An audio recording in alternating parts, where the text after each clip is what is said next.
અમદાવાદમાં અસામાજિક તત્વો સામે બુલડોઝરવાળી તો આ સાથે જ વાત કરી મહત્વના સમાચાર સામે આવી રહ્યા છે। અસામાજિક તત્વોના ગેરકાયદે મકાનોને તોડવાની કામગીરી હાલ જોવા મળી રહી છે। મહત્વના સમાચાર જેમાં અસામાજિક તત્વોના ગેરકાયદે મકાનોને તોડવાની કામગીરી હાથ ધરવામાં આવી છે। તો ગતરોજ વસ્ત્રાલમાં અસામાજિક તત્વોએ આતંક મચાવ્યો હતો।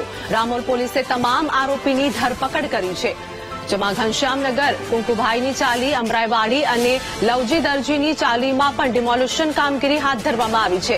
સત્યનારાયણ નગરમાં પણ કાર્યવાહી હાથ ધરાશે।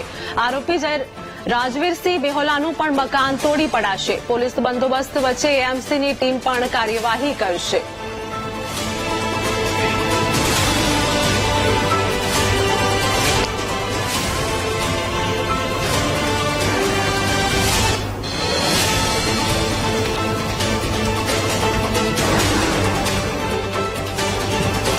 तो आज मुद्दे हमारे साथ हमारा संवाददाता अनिता लाइव जोड़े गया है। अमदावादમાં અસામાજિક તત્વો સામે બુલડોઝરવાળી કરવામાં આવી છે। કામગીરી પણ યથાવત હાલની શું વધુ અપડેટ?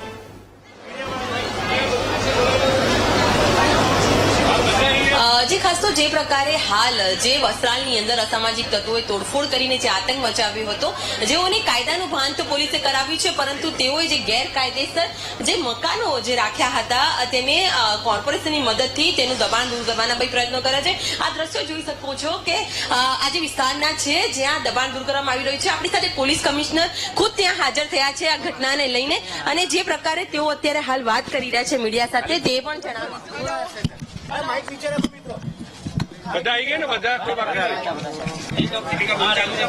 સર, આજે ડિમોલેશન કરવામાં હમણાં જે 2 દિવસ પહેલા આ રામોલ વિસ્તારના જે વસ્ત્રાલ એરિયા છે એમાં એક પંકજ ભાવસાર અને એના માણસોએ અમુક ત્યાં જાહેર રોડ ઉપર તોડફોડ કરી છે।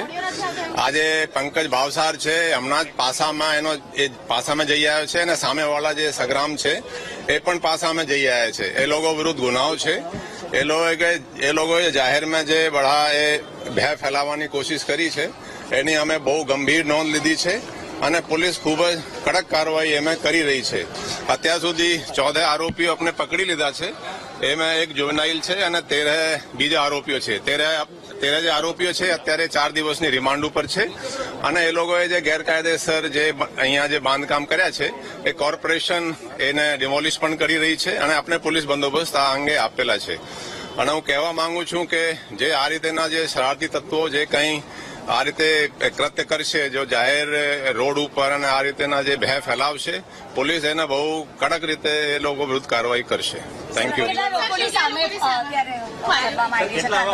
નહીં, એ કુલ 14 પૈકી 7 જે આરોપીઓ છે એના પ્રોપર્ટી કોર્પોરેશન તરફથી આઈડેન્ટિફાઈ થઈ છે, જે બાંધકામ ગેરકાયદેસર છે। એ લોકો વિરુદ્ધ 7 જે છે એ લોકો વિરુદ્ધ કોર્પોરેશન તરફથી કાર્યવાહી આ તોડની એના જે ગેરકાયદેસર બાંધકામ છે કરવામાં આવી રહી છે। ફેમિલીનું સર એવું કેવું છે કે એમ તો દીકરો શોપ પર નહીં, એ તો એ જે છે બધા જે આપણે આરોપીઓ પકડ્યા છે એ બધા સીસીટીવી અને પુરાવા આધારે પકડ્યા છે, અને ભવિષ્યમાં પણ કોઈ એવા કૃત્ય કરશે તો પોલીસ ખૂબ જ કડક કાર્યવાહી કરશે। Thank you. જોવા મળી રહ્યા છે પોલીસ કમિશનર જે અત્યારે ઘટના સ્થળે પહોંચ્યા છે અને ડિમોલેશનની કામગીરીની અંદર પોલીસ કમિશનર પોતે હાજર રહ્યા છે।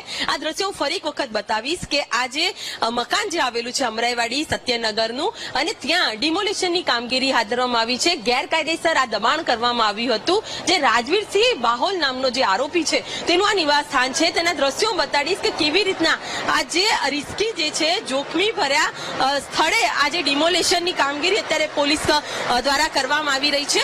સૌથી મહત્વની બાબત એ છે કે અત્યારે જોઈ શકાય છે કે આ જે મકાન જે છે તે ગેરકાયદેસર બનાવવામાં આવ્યું છે, જેની માહિતી પોલીસને મળતા પોલીસ દ્વારા આ સમગ્ર જે મકાન જે છે તેની પહેલા વિઝિટ કરવામાં આવી હતી। કોર્પોરેશનની મદદથી આ જે મકાન જે છે તેનું દબાણ દૂર કરવાનો પ્રયત્ન કરવામાં આવ્યો છે। આ દ્રશ્યો બતાડીશ કે કેટલા જોખમી દ્રશ્યો છે, અને ખાસ તો જે ડિમોલેશનની કામગીરી પણ હાથ ધરવામાં આવી રહી હતી।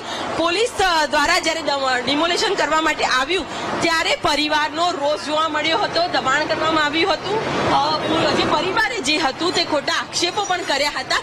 આ દ્રશ્યો આજે નિવાસસ્થાનના છે જ્યાં ડિમોલિશનની પ્રક્રિયા પોલીસના ચુસ્ત બંદોબસ્ત વચ્ચે કોર્પોરેશન દ્વારા શરૂ કરવામાં આવી છે. આ જે દબાણ જે છે તે દૂર કરવામાં આવી રહ્યું છે. ગેરકાયદેસર આ મકાન જે આરોપી રાજવીર બાહોલ જે છે તેના દ્વારા બનાવવામાં આવ્યું હતું, જે જોઈ શકાય છે કે પોલીસ દ્વારા અને કોર્પોરેશનની ટીમ હાલ આ જે મકાન છે તેનું ડિમોલેશન અત્યારે કરી રહી છે.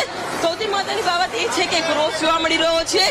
પરિવાર પોતે આક્ષેપો પોલીસ ઉપર કરી રહી છે, પરંતુ પોલીસ પોતાની ફરજ નિભાવી રહી છે. અને જે પ્રકારે પોલીસ કમિશનર દ્વારા જે વ્યક્ત કરવામાં આવ્યું હતું કે આ પ્રકારે જ્યારે કોઈ ગુનેગાર કાયદો હાથમાં લેશે, લોકોની જિંદગી સાથે રમશે, તો તેઓની વિરુદ્ધ કડક પગલાં ભરવામાં આવશે. પોલીસ ઉચ્ચ અધિકારીના કાફલા સાથે હાલ ડિમોલિશનની પ્રક્રિયા હાથ ધરવામાં આવી રહી છે. હું દ્રશ્યો બતાવીશ. આ મકાન બહાર જે પોલીસનો ચુસ્ત બંદોબસ્ત છે અને પોલીસ અત્યારે હાલ સમગ્ર જે પ્રક્રિયા છે તે કોર્પોરેશનની સાથે હાથ ધરી રહી છે. સૌથી મહત્વની બાબત એ છે કે રાજવીર જે બાહોલ છે, જે મુખ્ય આ કેસનો આરોપી છે અને જે 14 આરોપીઓની ધરપકડ પોલીસ દ્વારા કરવામાં આવી હતી, જેનું આ મકાન અત્યારે જે તેનું દબાણ દૂર કરવામાં આવી રહ્યું છે. સૌથી મહત્વની બાબત એ છે કે જે પંકજ ભાવસાર અને સંગ્રામ વચ્ચે જે ટકરાને જે અદાવત હતી પાણીપુરીની લારીને લઈને, ત્યારબાદ આખું જે વસ્ત્રાલ વિસ્તારને બાંધમાં લઈને જે નિર્દોષ લોકો ઉપર હુમલો કરીને તોડફોડ કરવામાં આવી હતી, જે કેસમાં પોલીસ દ્વારા ગંભીરતાથી નોંધ લઈ જે આરોપીઓ છે તેઓના ગેરકાયદેસર મકાનનું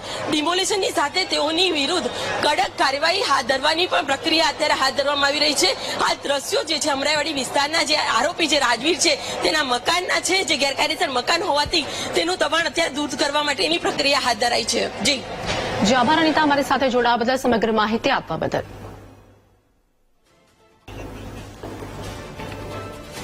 અમદાવાદમાં અસામાજિક તત્વો સામે બુલડોઝરવાળી કાર્યવાહી હાલ કરવામાં આવી રહી છે. અસામાજિક તત્વોના ગેરકાયદે મકાનોને તોડવાની કામગીરી હાથ ધરવામાં આવી છે.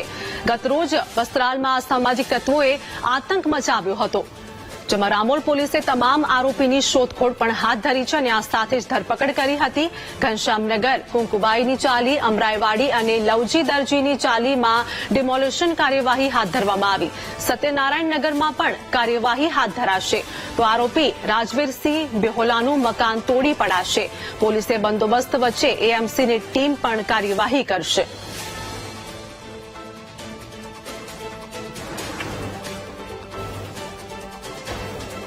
તો આજ મુદ્દે અમારી સાથે અનિતા લાઈવ જોડાઈ ગયા છે, સંવાદદાતા. અનિતા, વાત કરે કે અમદાવાદની અંદર અસામાજિક તત્વો સામે બુલડોઝરવાળી કરવામાં આવી રહી છે. હાલ કામગીરી યથાવત, શું વધુ અપડેટ મળી રહી છે?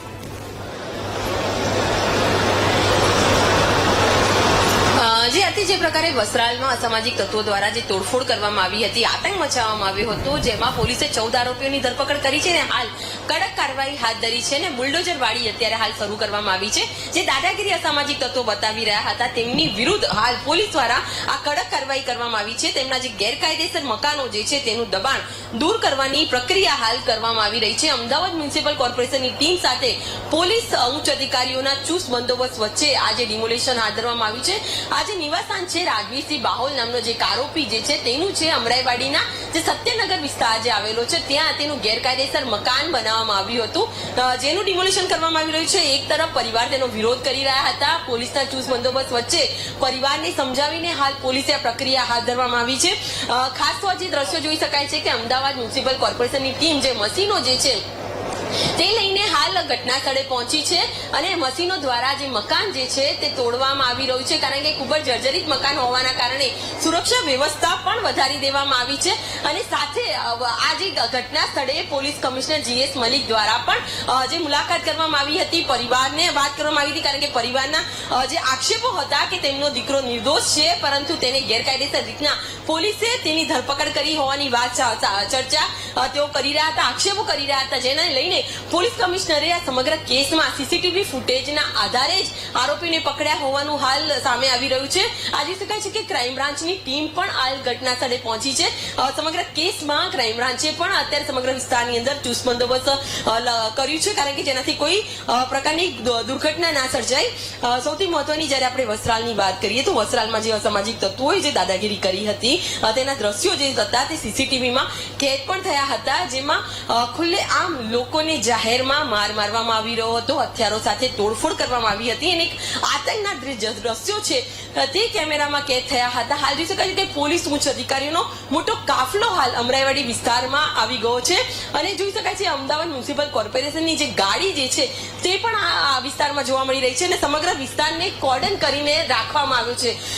ખાસ તો આજે અસામાજિક તત્વો જે છે જેમાં એક સગીર સહિત 14 લોકોની જે ધરપકડ કરવામાં આવી હતી, જેમાં 4 દિવસના પોલીસે રિમાન્ડ મેળવ્યા હતા. આ સમગ્ર કેસમાં જ્યારે વાત કરવામાં આવે તો આજે મુખ્ય જે આરોપી જે હતો પંકજ ભાવસાર અને એક સંગ્રામ, જે બંને ગુનેગારો છે, આ બંને ગુનેગારોના ગુનાહિત ઇતિહાસ છે, જેમાં સંગ્રામ તો અગાઉ 2 મર્ડર કેસમાં જેલવાસ ભોગવીને આવ્યો હતો. પોલીસે તેઓની વિરુદ્ધ પાસાની પણ પ્રક્રિયા હાથ ધરી છે અને જે પ્રકારે તેઓની વચ્ચે એક પાણીપુરીની લારી જે પાન પાર્લર પાસે મૂકવા બાબતે તકરાર હતી, આ તકરારે જે ગંભીર સ્વરૂપ ધારણ કર્યું હતું અને તહેવારના દિવસે જ એક આતંક મચાવ્યો હતો. જે દ્રશ્યોએ ફરી એક વખત કાયદા વ્યવસ્થાને લઈને સવાલ ઉઠાવ્યો હતો, પોલીસની કામગીરીને લઈને પણ પ્રશ્નો ઉઠાવ્યા હતા, પરંતુ પોલીસે જે પ્રકારે આરોપીઓને પકડીને જે કાયદાનું ભાન કરાવ્યું હતું અને આ એટલું જ નહીં, તેઓએ જે ગેરકાયદેસર મકાન બનાવ્યા હતા તેની ઉપર બુલડોઝરવાળી કરીને દરેક ગુનેગારોને સબક શીખવાડવા માટેની હાલ કડક કાર્યવાહી પોલીસ દ્વારા કરવામાં આવી રહી છે. આ દ્રશ્યો આજે મકાન જે ગેરકાયદેસર બનાવનાર જે રાજવીરસિંહ છે તેના નિવાસસ્થાનના છે. પોલીસના ચુસ્ત બંદોબસ્ત વચ્ચે પોલીસ દ્વારા હાલ તો કોર્પોરેશનની મદદ રાખીને આ જે પ્રક્રિયા હાથ ધરવામાં આવી છે. આ સાથે જે પંકજ ભાવસાર જે મુખ્ય આરોપી હજુ ફરાર છે, જેને પકડવા માટે ક્રાઇમ બ્રાન્ચ અને સ્થાનિક પોલીસની જુદી જુદી ટીમો દ્વારા હાલ તેની શોધખોળ કરવામાં આવી રહી છે. જી આભાર અનિતા, અમારી સાથે જોડાવા બદલ, સમગ્ર માહિતી આપવા બદલ.